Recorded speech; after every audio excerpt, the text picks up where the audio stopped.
that is how my day ended. Let's check out how it started. Okay, after the... It looks wonky, but that's not going to lock you up at all. Oh, wait. It's not on the other side. Oh, shit. This is day 3 of my SIV course. SIV, I looked it up for you guys. It stands for Simulation des Incidents en Vol. It's French. And we're all wearing out. That's why I included that clip. I nearly hooked in wrong because mentally I just feel like I'm not the super me. Some people say it's because you get G'd out. You've been doing high G forces and crazy things for a while. For me, I felt like a big part of it was just the fact that I was in the sun so much. But anyway, this is my first flight.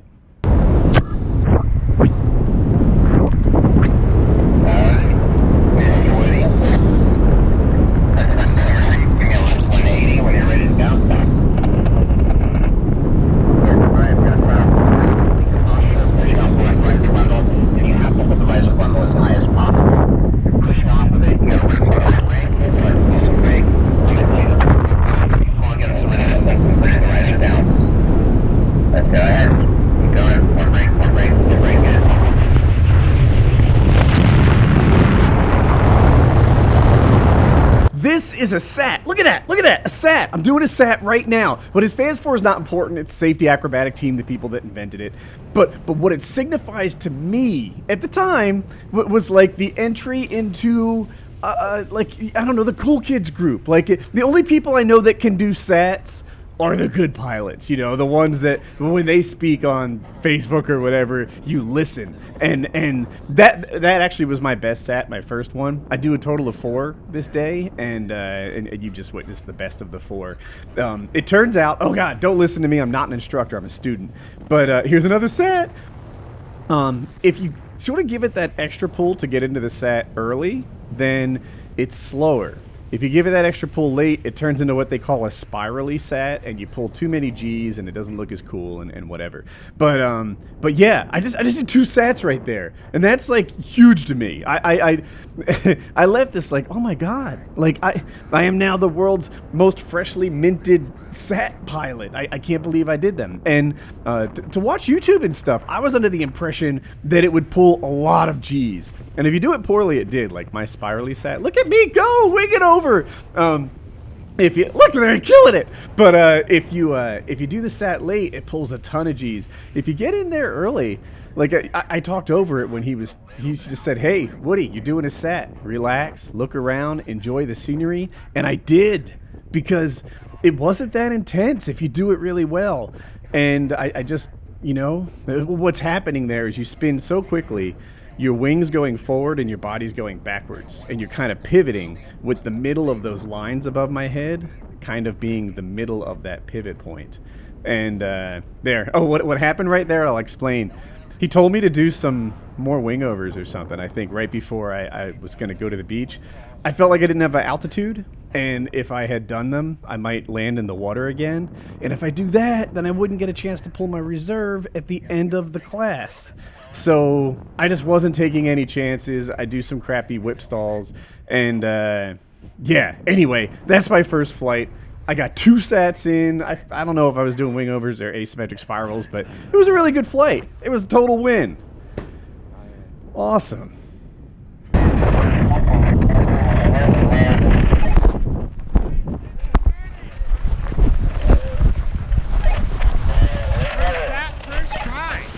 Thank you.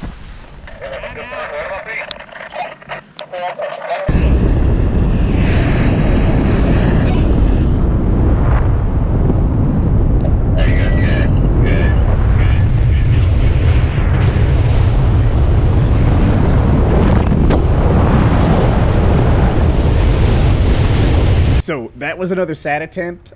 This time I did it more on my own with a little less of him helping me with the timing and the talk through, and it didn't turn out as well. I don't think it turned out poorly just because I had less advice, although I'm sure that factored into it.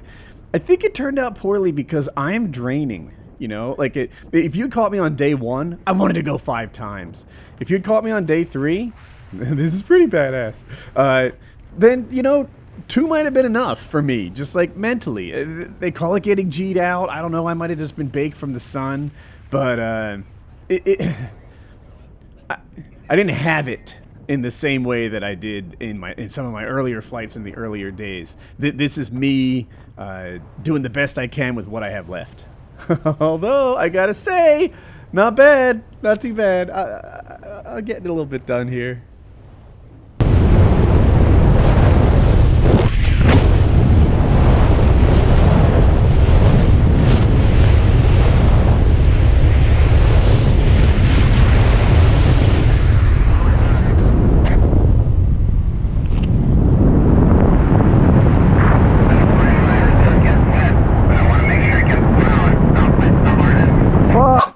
What's going on in my mind here is I'm worried I won't make it back to land. And that has huge ramifications. You know, on the first day, it was just a bummer. I didn't get to use my harness all day for training, whatever. It's okay.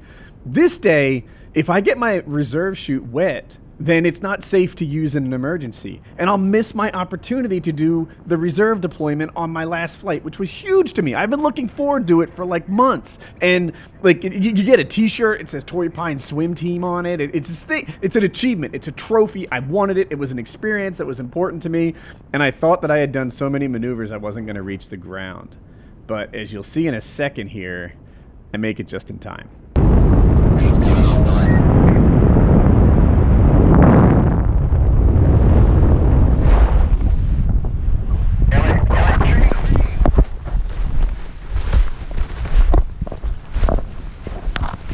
Ah, shucks. A special shout out to Aviator PPG, people that helped train me and let me use this wing as an extended demo. Yeah, no, your wing is totally not stuck in a tree now. This is all CGI. It's cool.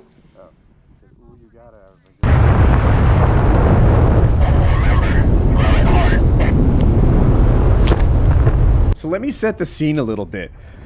This is my last flight. Mentally, I'm baked. Not drug-wise, but like I've just been baked in the sun. I'm exhausted. Maybe I'm not getting good sleep every night. I'm not the best version of me. What he's doing right now, you can't hear it all, but he's working with the boat, making sure that they understand that I'm going to be going down on the chute. They need to be double extra aware of the fact that I'm going down on a reserve parachute. I think I'm positioning myself now into a better spot on the lake. It's super windy, and that has me on tilt a little bit. But as a matter of fact, the guy that goes after me, he doesn't make his launch. He messes it up, and he never gets a chance to join the Torrey Pines SIV swim team. The first thing I'm supposed to do here, I think I just said that as a negative spin. I mess it up. What I'm supposed to do is bury a brake all the way to my butt. I'm not thinking straight. What I actually do, and I think I'm about to do it, is grab every single riser at the same time and try and collapse the wing. I don't know what I'm thinking. That's not a thing. You would have to be a really strong guy, stronger than me, to be able to pull all those lines. And as I look, it looks like I missed some. So, no, I don't know. But in a second, you're going to see this. I'm trying. Oh, trying. All I'm doing is pull-ups. Like, this isn't collapsing the wing. It's not even a thing. And in a second now, he's going to pull the plug and be like, all right, forget the negative spin. Let's go into a flat spin. And this is a very dangerous move, the flat spin. The point is not just to throw a reserve, but to put yourself in an unrecoverable situation and throw the reserve out of that. For days, for months, I thought what I was going to do was this. Flat, level, peaceful flight, take the reserve and throw it. Enjoy the ride down. That's what I thought I was up to. That's not how they do it. So here's me not doing it right and failing.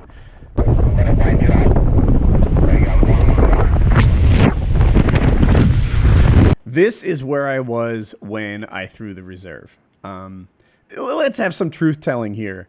I don't think I was in an unrecoverable situation. This wing, it's a Speedster 2, 24 meters. I've had it for, I don't know. I probably have like 70 hours of flight on it. Maybe more, 80-something. I know this wing, and I learned wingovers on it mostly. When I first started doing wingovers and I sucked at them, I could build energy, but I couldn't get out of it. So what I would do is I would spiral. And I've done, I don't even know, 50, 70 flat spirals on this wing. I wouldn't want you to bet your life on me saying this, but in my experience, it doesn't tend to stay in a stable flat spiral. I've just done it a lot. It never does it. So when they asked me to go into a stable flat spiral in it, a very dangerous situation, it didn't keep it on its own, according to me. So here I am, and in a second, you'll see the reserve pop up behind me. And as I do that, the wing comes out of its spiral really quickly. I don't know if it's the drag of the reserve or maybe it's just coming out on its own because that's its behavior. Alright. You gotta hold the left spiral when you What's going on here is called downplaning, and it might have worked itself out on its own, but I'll explain. Reserve parachutes work really well when they're above you, and paragliders, my wing, it works really well when it's above me. But if both of them are at an angle, both of them are flying down. Look at that wing. That thing is flying towards the ground. The reserve, that's not straight up. That thing is on an angle. Both of them are kind of off to the 45-degree angles from me, I'll say, and neither of them are really doing the job of slowing my descent. Now, obviously, there's a whole lot of fabric up there. I'm not at terminal velocity or anything, but I hit the water pretty hard. This is why some people say that if you're way up in the air, you should pull that wing in.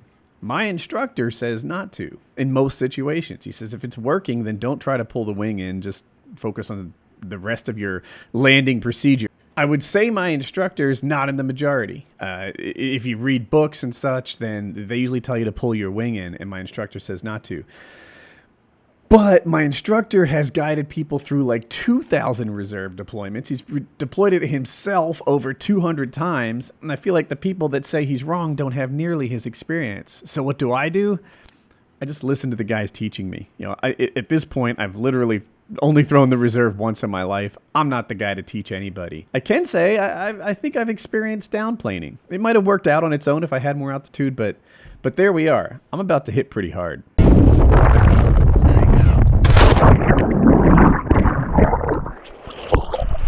That hit was so much harder than I thought it would be. My back hurt for like a week. You don't want to land on your reserve as an option. It is a last resort. It's awful. Holy shit!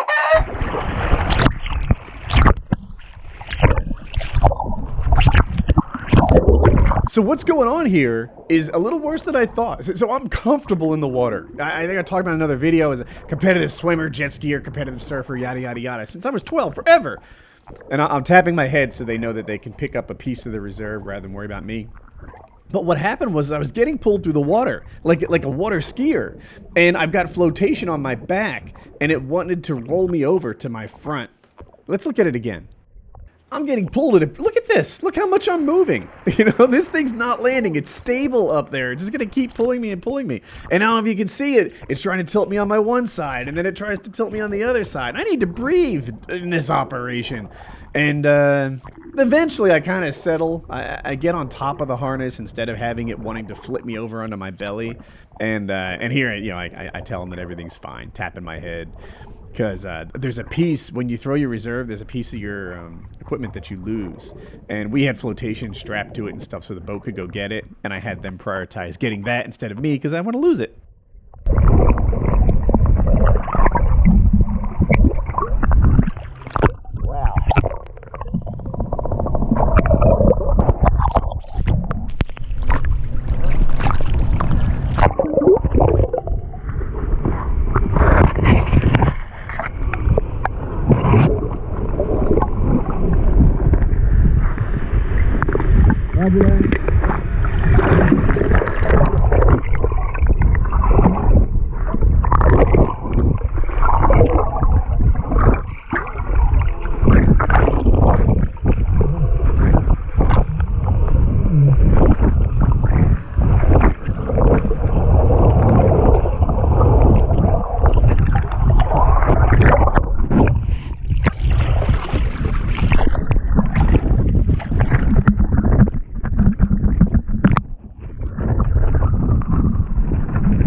Wow.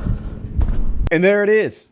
That's the end of my SIV course. My wingovers got better. I got to do SATs. I did all kinds of disaster recovery stuff, negative spins, partial deflations, full frontal deflations, full stalls, the whole gamut. I felt so much better as a pilot coming out of this course that I was having a hard time getting a grip on the fact that I'm more or less the same guy I was before it. I'm like, Woody, you know, this overconfidence is what can get a pilot hurt. Get a grip on yourself. It's only 3 days of training. It doesn't change fundamentally who you are. It's just a really good experience. And I'm like, it's really hard to self-evaluate how good you are. And I was going through that process, you know, like, all right, Woody, let's improve without getting overconfident. Let's not be one of those guys that gets themselves hurt. So I guess in my next video, I'll explain to you how I hurt myself. Yeah, multi-million-dollar deals, got $1 million deal. When I was younger, I would wonder how $1 million feel. And for real, it feel like I ain't even broke a seal. Cause when you drop hits, they want you to pick up the bill. Now my life is in Maryland, my heart is in Chicago. New York state of mind, but out LA, man, that's where I go. When I need to lay this shit down, so much on my mind, that's the reason I'm spitting now.